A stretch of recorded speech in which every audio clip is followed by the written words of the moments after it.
have the test deck for Rakdos again for standard SNC. Given that we already have SNC with the starting of next and yes guys. So we have Ace go. So today we are going to have our deck with our Rakdos deck, Rakdos Sacrifice.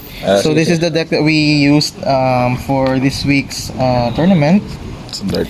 Today's standard na to. Okay. So this mainly revolves around Obnixilis being protected by artifacts from our Rakdos Anvil and some of the other Wincon that we have. The Fable of Mirrorbreaker. So this deck is a below to the low ground curve. We're only running 21 lands, and most of our mana will come from Deadly Disputes and treasure tokens made by Fable of Mirrorbreaker. So the main win con usually is through gaining card advantage through the Anvil, especially if you have multiple anvils in play, and also gaining advantage with Obnixilis. So we'll just clarify, an anvil is, it will trigger a token, but it has also an effect wherein sacrifice an artifact, then it will deal 1 damage at spawn, you get 1 life. So basically, life loss, multiple life loss from the anvil triggers. Yep. And it also has a combo with Mythhook Massacre. Okay. Okay, sige. So with that, we also have our alternate win con, which is the Fable of Mirrorbreaker. So if you have these two in play, once you reach the chapter 3, you can have 2 reflections of Kikijiki. So mostly at the end step, of your opponent, you can tap as many mana as if available. You create multiple copies of the reflection, and on your turn you can attack. If you have Mythhook, it also benefits with the damage since you sacrifice them at the end of the turn. Okay. So for our removal slot, we only have 6 in the main board. So for it coincides man sa Mythhook then, because of -X for each creature. Sige. So we also have the Mythhook as a sweeper, and we have 4 Voltage Surge, so it deals 2 damage, but since we are artifact heavy deck, we can always maximize the 4 damage, so it's a very good removal for 1 mana. We also have Infernal Grasp for difficult to handle creatures, especially cards like Raffle or other creatures with at least more than 4, because the magic number in our deck is 4. So I chose for the creature choice system for only having 10. So we only have 10 for the creature choice. There are lists that you are not using Tenacious Underdog, but in this list we're using Tenacious Underdog mainly because we can use it as a fodder. We can use it as an early pressure or as a fodder for our Obnixilis for the casualty turn 3. So we can copy on this. You can create a copy with the starting loyalty of 3. Yep. So then, so for turn 4, turn 4 we can also bring this in with additional card draw. Then we also have Bloodtide Harvester. It also has 3 power for a folder for casualty, and at the same time we can act as a removal if we have enough blood tokens. Epicure also is just mainly for the engines, as it creates blood token when it enters play as well. Plus the damage is also incremental.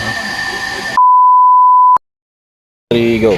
So this is our sideboard from our Rakdos deck. So it's just we just put in more removals, disruptions for control, and late game and game plan, and several graveyard hate creatures. So we'll start off with some of our additional removals. Just another 1 Infernal Grasp for hard to kill creatures. Blood Shifters works as a removal for Planeswalker or early threat removal. A Braid, this can hit Isika Chariot. Or for the mirror, can you also use mirror. This one is mainly for the mono white matchup. So 1 CMC -4/-4. the duress and discards Go blank. It's just for the mirror for control matchups where you just get rid of the sweepers mainly. So you want to remove Meat Hook or Shadow's Verdict or burn down the house. Loth is for the, it can be used in jump matchups or mono white or angels, and this can also It's serve. prefer for You create the spider will just wall up. So this can also also serve jump up the board and no. Sacrifice effects na lang for damage dealing, okay. late game. So this one is So why not nga mindig natin before? Unlike from other builds. from other builds. Usually they may have Sorin, but since we're not running Sorin, we're instead using the Tenacious Underdog. We cut Loth from the main deck because it's a 5 mana cost. It's slower than It's slower than Sorin, and since we're running 4 experimental synthesizer, it's cheaper it's for lower. yep. So cards with lower. So the highest curve in our deck is 3 only. Fabled of Mirrorbreaker and Obnixilis. So when I played last night, there's a lot of times where whenever I play synthesizer, there's no wasted cards. Okay. Since everything is a hit, so you play synthesizer, you can Play play a land or cheap.